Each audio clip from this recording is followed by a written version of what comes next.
تعلیم کو عام کریں۔ یا ایھا الذین آمنوا قاتلوا الذین یلونکم من الکفار، اے اہل ایمان جنگ کرو ان کافروں سے جو تمہارے ساتھ ملحق ہیں۔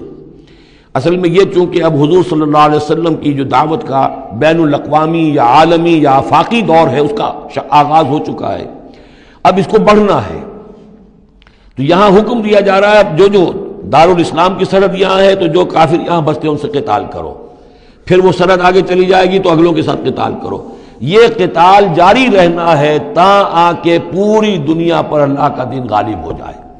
جیسے کہ وہ قتال جاری رہا قاتلوہم حتی لا تکون فتنۃ ویکون الدین کلہ للہ، جیسے جزیرہ نماء عرب کی حد تک قتال کے جاری رکھنے کا حکم تھا کہ جب تک جزیرہ نماء عرب سے کفر اور شرک کا خاتمہ نہیں ہو جاتا اور اللہ کا دین وہاں غالب نہیں ہو جاتا یہ جنگ جاری رہے گی۔ اب معاملہ یہ ہے کہ حضور صرف عرب کے لیے نہیں بھیجے گئے تھے بلکہ پوری دنیا کے لیے، لہذا اب اس کے لیے یہ اعلان عام ہے، چارٹر ہے، اسی پر عمل کرتے ہوئے فوجیں نکلی ہیں۔ ورنہ جیسا کہ میں نے کئی مرتبہ عرض کیا ہے، ایرانیوں نے تو کہا بھی تھا کہ ہمارے اوپر کیوں تم چڑھ کر آ گئے ہو، یہ اللہ کا حکم ہے۔ یا ایھا الذین آمنوا قاتلوا الذین یلونکم من الکفار ولیجدوا فیکم غلظہ، اور چاہیے کہ وہ تمہارے اندر سختی محسوس کریں، نرمی نہ پائیں، سختی محسوس کریں۔ وَاعْلَمُوا أَنَّ اللَّهَ مَعَ الْمُتَّقِينَ، اور جان لو کہ اللہ تعالیٰ متقیوں کے ساتھ ہے۔ وَإِذَا مَا أُنزِلَتْ سُورَةٌ فَمِنْهُم مَّن يَقُولُ أَيُّكُمْ زَادَتْهُ هَٰذِهِ ایمانا، اور جب کوئی سورت نازل ہوتی ہے تو وہ کہتے ہیں آپس میں، پھر منافقین کا تذکرہ ہو رہا ہے، بھائی کس کے ایمان میں اضافہ ہو گیا اس سورت سے، استہزاء کے انداز میں، کیونکہ یہ بات کہی گئی ہے جب وہ آیات سنتے ہیں اللہ کی تو ان کے ایمان میں اضافہ ہوتا ہے، تو اب وہ تبصر کرتے تھے۔ وَإِذَا نَزَلَتْ سُورَةٌ أُنزِلَتْ سُورَةٌ، جب کوئی سورت نازل کی جاتی ہے، فَمِنْهُمْ، تو ان میں سے وہ لوگ بھی ہیں جو کہتے ہیں، مَن يَقُولُ أَيُّكُمْ زَادَتْهُ هَٰذِهِ ایمانا، اس سورت کے آنے سے تم میں سے کس کس کے ایمان میں اضافہ ہو گیا۔ فَأَمَّا الَّذِينَ آمَنُوا فَزَادَتْهُمْ ایمانا، تو واقعتاً جو ایمان والے ہیں ان کے ایمان میں یقیناً اضافہ ہوا ہے۔ وَهُمْ يَسْتَبْشِرُونَ، اور وہ خوش ہوتے ہیں، خوشیاں مناتے ہیں، اللہ نے مزید آیات اتاری ہیں، اللہ نے ہمارے ایمان کو اور جلا بخشی ہے۔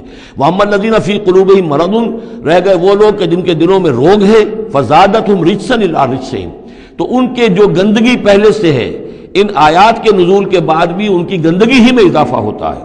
وَمَاتُوا وَهُمْ كَافِرُونَ، اور وہ مرتے ہیں اسی حال میں کہ وہ کافر ہوتے ہیں۔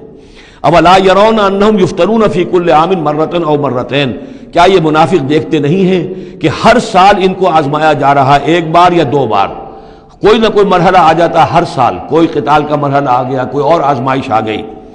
ثم لا يتوبون ولا هم يذكرون، اس کے باوجود نہ یہ توبہ کرتے ہیں اور نہ ہی نصیحت اخذ کرتے ہیں۔